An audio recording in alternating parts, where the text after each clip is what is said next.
We've got Nick Ferrara here from Landmark Realtors. We appreciate you sitting down with us, man. We're super excited you're here. Thanks for having me. You're like top agent at Landmark. You're one of the top agents just in the area in general. Just tell us about yourself, where you're doing business, how you're doing business, what you love about this business. Yeah, so Landmark, we have 4 offices located in Western Mass. I personally go about 30 to 45 minutes any direction from Springfield. I've been doing this about 7-8 years now. Okay. Have really worked towards a referral-based business. So not a ton of online advertising, stuff like that, but just really staying in front of my sphere and my people, whether it's friends, family, their coworkers. I get a lot of referrals from that sense. So that traditional business building model, Correct. which is like, hey, who are your friends? Who are your family? Who are your biggest advocates? And you're making them your marketing crew. Exactly. Yeah. And just free marketing crew. I love it. Yeah. I love being in front of people that I care about and like to be around anyways. Yeah. And then I find that sometimes organically the conversation of real estate just comes up. So if I'm not in the room, if real estate comes up, I'm hoping that my people are mentioning my name. It's you. That's what I've tried to build as a business and a business model. Yeah, and I think that's important to get that message out to people because not everybody thinks to refer, right? A lot of people are at their jobs and they see more work come across their desk and they're like, oh, I don't want more work. But you want more work. Of course. Yeah. That's how we make a living. Yeah, absolutely. All right. So you always want more. You live in the area. How old were you when you bought your first house? I was 23 and I bought a duplex that I still currently own. It's Palmer, Mass. Okay. So duplex. So you started with what? The millennials now. Are you a millennial? You consider a millennial? Going on 34, so I can't keep up with those terms, but okay. You guys tell me out there. All right. So it's what millennials are calling house hacking, right? Their first house is a multifamily with the intention of moving out. And you actually did a 203K loan, I think, right? When you first bought your house? I did. I wasn't even a realtor yet. Yeah. Again, it was this about 10 years ago, and I've been licensed for 7-8 years now. Okay. So fortunately, I had a good crew around me, great realtor. My father, actually. Yeah. Was our broker at Landmark. Yeah. He was my realtor. And the other side was very willing to go through those steps because as you know, as a lender, there's a lot more involved with a 203K loan. Sure. So just had a great crew and was able to get through that transaction as smoothly as possible. And it was the right property for that type of loan program. Yeah. All right. That's awesome. So 23 years old, you weren't even in real estate as of yet. Is there anything you wish you knew when you bought your house? Yeah, I wish I had thought to maybe explore some down payment assistance programs. Did it traditional 3.5% down. Sure. J203K. And we didn't even know each other back then, so I'm not holding it against you that you didn't use me. Otherwise, I would have told you about those programs. All right, so a little bit of a plug here, too, for those of you out there. In Massachusetts, up to $30,000 in down payment assistance. The more traditional one is $25,000. The $30,000 has a much tighter income limit, but $25,000 in Western Mass with an income limit of like almost 130 grand, which is pretty liberal for Western Mass. I think it goes up higher as you're getting out toward Boston. But I mean, you and I have worked together with a bunch of first-time home buyers. So at this point, honestly, now it's really the difference between being a buyer or not for a lot of people. Correct. Yeah. So anyways, one thing you wish you knew was that you obviously knew about the 203K, which is a renovation loan. What kind of work did you have to do to your house? Yeah. So some of the bigger projects I took on right away were new siding, new exterior doors. Yeah. Few new windows, and then the side that I ended up moving in on because it was owner occupied needed less cosmetic updating. So the side I was going to put a tenant in right away just went through cosmetically. Okay. New flooring, paint, new kitchen, baths. I mean, that's an awesome product because you bought a 2-family and the goal was obviously to live in it at first. You lived in it. How many years did you live in it? Just over 6 years. Okay. So the goal was to live in it yourself, rent it out, have somebody pay half your mortgage or maybe even more than half your mortgage. Yeah. But the fact that you did the 203K up front is awesome because you literally just went through and fixed this place up. So then when you decided to move out, you had a place that presumably had a lot lower maintenance because you'd already done all those big things. Is that an accurate statement? Yeah, that's correct. I found that being a landlord and not being on site, I'm definitely glad that I took on some of those bigger projects right away. The phone's ringing less because those things were addressed early on through that loan program. All right, so you did exactly what a lot of people kind of dream of doing. They want to build a portfolio. Maybe they don't want a whole portfolio, but they want to have 1 or 2 passive income sources like rent. You've got 2 because you have a 2-family. You have 1 on each side, right? Yes. And you moved on and bought yourself a single family about 6 years later. Okay, and at this point, you are in real estate full-time, part-time? What were you doing? Yeah, so my first year as a realtor, I was going to try it part-time. I was in a different career. Yeah. And actually ended up getting laid off about 6 months after I got my real estate license, and I was only licensed in Mass to start. Okay. And that kind of forced my hand to go into this full time. So going on about 7 years doing real estate full time. Never look back. Love what I do. I mean, in retrospect, at the time you were probably like, oh shit. Yeah. Right. I didn't want to say But it, yeah. But so at the time you were probably like, oh my gosh. Yeah, like, what the am I heck? gonna do? But in retrospect, it's probably one of the best things that ever happened. It is. And I think even before I was in real estate, something that I still believe in and believed in back then was MSIs, multiple sources of income. And I think having a lower cost of living while living in my duplex still when I first went into this full time, and having other sources of income at the time really helped me kickstart my career and have less struggles or worries about when was that next paycheck coming in. As you know, we're commission based. So it was able to really help me kickstart my real estate career full time. And since then, I've just tried to grow my business annually and also try and grow with some other roles within Landmark. Yeah. That's awesome. It's funny because I feel like a lot of people get into real estate and a lot of them will have a great familial support, maybe have a significant other that helps them out. Your significant other was your two family. It was. Still love her. All right. You still love her and you still own her. That's right. All right. All right. Awesome. All right. So interest rates are obviously like in the news, right? Everybody's talking about interest rates because they were so low for so long. I'm sure you got an awesome rate on that two family of yours, right? Yes. Yeah. So, I mean, they're a little higher now, right? So how are rising and lowering interest rates impacting your business? So we haven't seen a crazy dip yet, as you know. Yeah. It has come down from the highs. I mean, we are probably from the highs in the past 2 years down almost 1.5% to maybe 2% almost. Yeah. So maybe not 2%. Let me back up. Say, like a point to a point and a half. Yeah, something like that. Yeah. So it's come down a bit, but you're right. I mean, it's not down in the 2s and 3s like we were seeing. So, how are today's rates impacting anything? Where are they? No, it's a great question. I feel that as they continue to drop, and correct me if I'm wrong, but I feel like it could almost be a catch-22 where we've been dealing with inventory issues with the rates being high. Yeah. And people are just settling. They're either staying put in the house they've outgrown or they want to downsize, but they don't want to leave the rate that they're currently in. Yeah. So I feel like as they continue to drop, it's a good thing overall. But I think as the inventory starts to pick up, you're also going to see the pool of buyers increase. So rates drop, more buyers, now more competition, upward pressure on prices. Correct. Yeah. More competition always brings that. All right. And then just a message for all the haters out there. He's talking about Western Mass, Springfield, Hartford, those areas. Literally, probably, if you look at the list, top 5 lowest inventory markets across the country. These are tougher markets to be in, right? They are. But you're still winning. I mean, you're still winning. You're still getting people into houses. You're outpacing everybody. Thank you. Yeah, I think a big part of that is sitting down and having a very thorough consultation, understanding what a buyer wants or even a seller wants, and finding out their goals for what they want to do with real estate. And also preparing them for the current market, which is always changing. But when they're out there looking, I'm explaining to them what they're going to come across or could potentially come across. And also explaining to them that,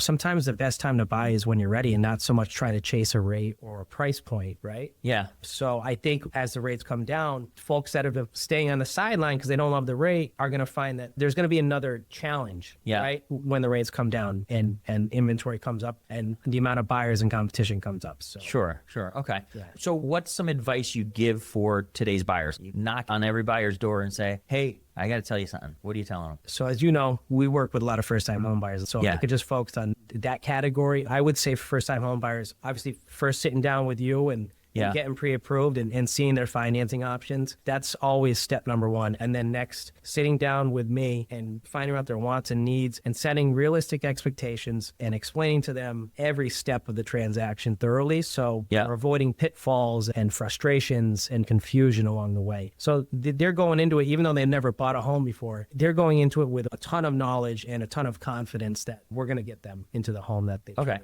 So preparedness is really what you're talking about, right? You're preparing them for this market, preparing them for what they need to know. It's funny because this morning, literally probably 2 hours before you showed up here, I got a text message from a client who said, hey, I'm going to put the home buying process on hold. I want to save a little bit more money. And so I'm like, all right, I didn't even look at the name or anything. I just saw the text message come through like a notification on the phone. And then 10 minutes later, I go and check and I look and I go, we haven't even pre-approved this person. What do you mean you're putting your search on hold? You haven't even started your search. And my response to the person was, hey, listen, it's got to be the right time for you. But if you want to hop on the phone to talk through what you're going to need to save, because we hadn't even done that yet. She had just determined in her own head that she needed to save more money. She doesn't really know. And understandably, she's not done it before. She's a first-time buyer. And in fact, I said, by the way, like based on the documents I have, it was in Connecticut. you've got $25,000 in forgivable down payment assistance that's available to you, just so you know. So I think you're right. I always tell people, even if you're not prepared or you don't think you're prepared, great. It doesn't matter if you're buying a year from now. We should sit down now and say, here's your roadmap to get there. And just so you have some clarity, preparedness. Exactly. Right? Have some clarity on what you need to do to buy a house. What does the payment look like? How much money do you need, right? Yep. All those things matter. And I feel like that's where I come into play as the money guy. You come into play a lot on stuff like, what can you expect in the offer process? Would you be offering over asking, appraisal gap stuff? Like, there's a lot of different things that you go over that I touch on, and you touch on some of my stuff too, but obviously not going into detail. You're not giving people, I think, financial advice, right? When it comes to that. I just have them call you. Okay, all right. Have them call me.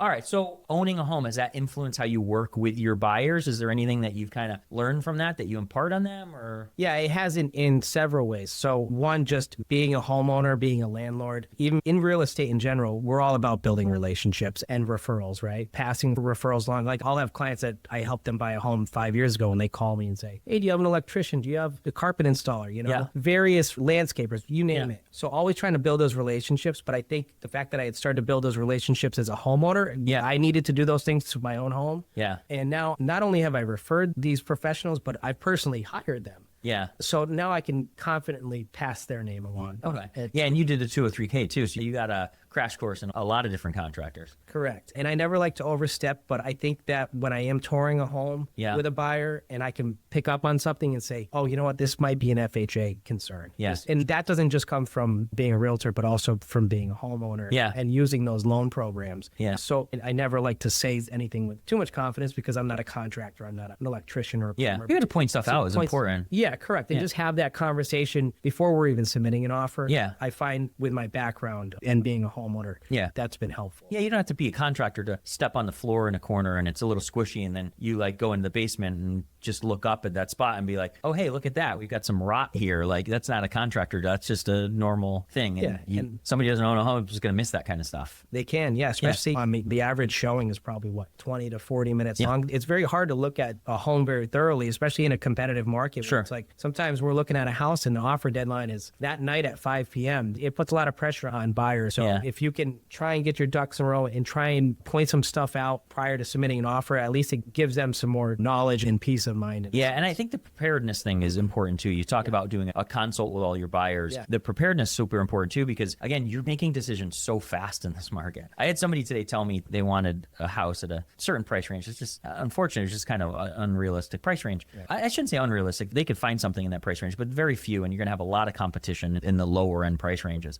And they basically said to me, well, I'm not going to get caught up in making fast decisions in this market. And I go, well, I explained to them what the market was like, right? Like, unfortunately, if a house is on the market at that 200 or 250 price point, which there's not many in that price point in the first place, right? But if a house is on the market and you find it, if it's listed on Friday, it's likely selling by Monday, right? So to be able to do that consult in the beginning, I think is super important, because now you're going in, you know what they want, right? You know what's important to them, and you can even point out, hey, listen, you told me this is important to you, but it doesn't have it. It doesn't have a garage, right? Because they might be caught up in the moment, but hey, it doesn't have a garage. We talked about that. That was something you wanted. Are you okay with that? Because you want people to make the right choice too, right? So I think that preparedness and that consultation is awesome up front. It is. A big thing that I like to go over during that initial consultation with buyers is some of the other expenses that come with buying a home, because especially if you're a first-time home buyer, it's something we come across every day. So it seems like common sense, but you'd be surprised the amount of buyers that I sit down with initially that they don't realize the expenses that come with the home inspection process,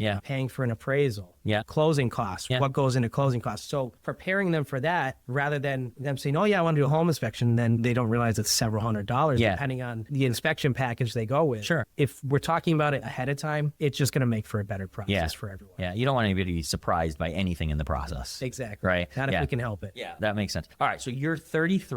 Does your age help you, hinder you? What are the benefits? Tell me about it. Yeah, so when I first joined Landmark, I've been with Landmark my whole career. Yeah. As a realtor, I was the youngest agent by, I don't know, probably 15 years. Yeah, and okay. now I'm not anymore. Yeah. We have some newer agents, You're an old some younger man. agents. You got any grades? There's no grades. I get like one or two in my beard. All right, they're coming. Yeah, they're coming. They're around the corner. But I have been able to learn so much from experienced agents, older agents within our brokerage, not only from just the opportunities to shadow them with listings or their buyers and to learn that way when I was still building my book of business, But also, I could go to anyone with any question within the brokerage, and they usually had an answer for me if I was coming across something new with my own transactions. That being said, I think my age helps in the sense where a lot of my first few years when I went in this full time was a lot of first-time home buyers. And now I'm starting to see folks I helped buy a home 4 to 6 years ago are now selling with me and then also purchasing their next home, whether it's their forever home or something they're going to settle down in for 10, 15, 20 years. So I've started to see my business grow in that sense. I think that's definitely due to my age range right now. So I'm going to throw some stats at you. And I'm going to look to make sure I'm saying this right. So we're talking between the age of 18 and 35, about 38% of people are homeowners in age range, which means there's another 62% that are not homeowners, right? So you started your career in a spot where over a 17-year span or so, about 38% of your peer group are literally buying houses. But now you're entering this spot where it's between 35 and 45. That number, it'll go up from 35 to 45, will go up to 63%. So you've got an increase of 25% there just in the next decade of just your age group. So, I mean, that's a lot of buyers. That's a lot of first-time buyers, I should say. Correct. So are you buyer heavy? What do you see? I love getting out there with buyers, and I've always been buyer heavy, still am. Definitely have taken on more listings the last 3 years than my first 5-ish years. But let's hope those statistics hold true, because then I'll be out there with even more buyers. As I approach that mid-30s to mid-40s range. And then that 38% of people who bought in that time frame, again, this is your peer group, so you probably have a lot of friends you just grew up with and all that stuff. I mean, they're going to be selling and buying their second home. Right. So you've got an even bigger group of sellers. So if you're a seller out there, Nick wants you because he's got some buyers for you too. Right. That's right. That's right. And I think when you're helping on both sides, right, helping someone sell and then purchase, there's just more insight. There's more knowledge, and it just makes for a smoother process. I've done that plenty of times. When people buy and sell at the same time. There's more parties involved. There's more nuances. But when you're helping and assisting on both sides, it definitely, again, takes some of the stress out of that process and those contingencies. Got it.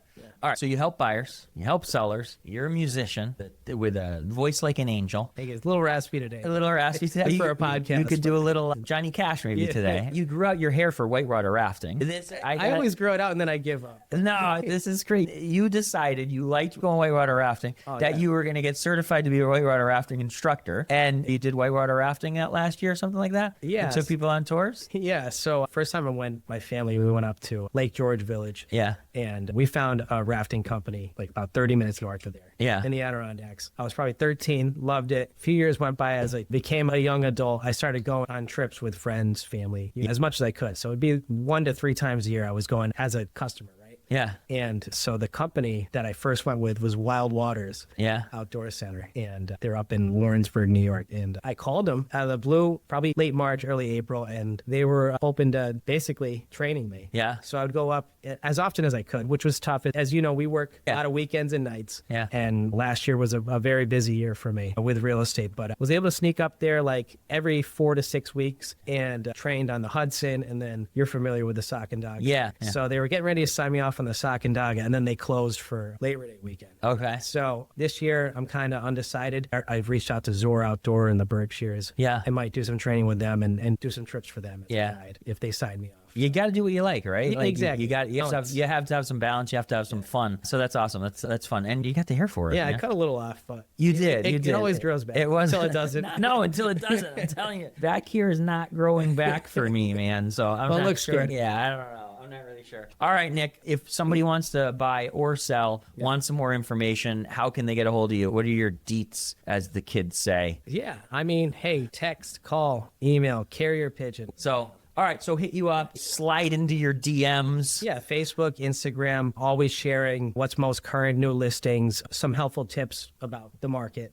All right, awesome. All right, Nick, appreciate you joining us, man. It's good to have you. If you're looking to buy or sell in the greater Springfield area, hit Nick up. He's awesome to work with, and I guess we'll catch you next time. Thanks, Brad. Later.